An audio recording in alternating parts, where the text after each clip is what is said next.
ఇస్తూ ఉన్నాం. ఎందుకు యేసు ప్రభు అమ్మని, అక్కని, చెల్లిని, నాన్నని, భర్తని, భార్యని, బిడ్డని ఎందుకు ప్రేమించుతున్నాడు? ప్రేమించుతాడు ఆయన. వాళ్ళకంటే ఎక్కువగా, నాకంటే ఎక్కువగా వాళ్ళని ప్రేమించదు. ఎందుకని? నీకు స్వాతంత్రం ఇవ్వడం. ఎందుకని? నీకు స్వాతంత్రం. నా భార్య, నా భర్త, నా పిల్లలు, మా అమ్మ, మా నాన్న, మా అక్క, మా చెల్లి, అమ్మ నేను అటువంటి స్వార్థ నీకు పెరుగుతుంది. ఈ స్వార్థ పెరుగుకోవడం ఏం చేస్తావు?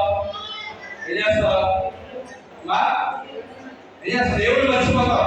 ఈ ఆలోచన ఎక్కడ ఉంటుంది? నా భార్య, నా భర్త, నా కుటుంబం, నా పిల్లలు, నా భవిష్యత్తు అలా కదా. అవునా? ఇప్పుడు పూజలకు మీరు వచ్చిన రాపడే పడతా. ఎందుకని ఎంకలు లేదు. వెనకాల ఎవరో మీ బాధ్యత కాదు, ఎంకలు లేదు. అదే కదా తాళి. కానీ మీరు రావాలంటే బాగా చదువుకోవాలి, బాగా భార్య చదువుకోవాలి, పిల్లలు చదువుకోవాలి, వీళ్ళ కోసం పని వెళ్ళాలి, వీళ్ళ కోసం సంపాదించాలి, వీళ్ళు కొడి పెట్టాలి. నాకైతే ఉంది.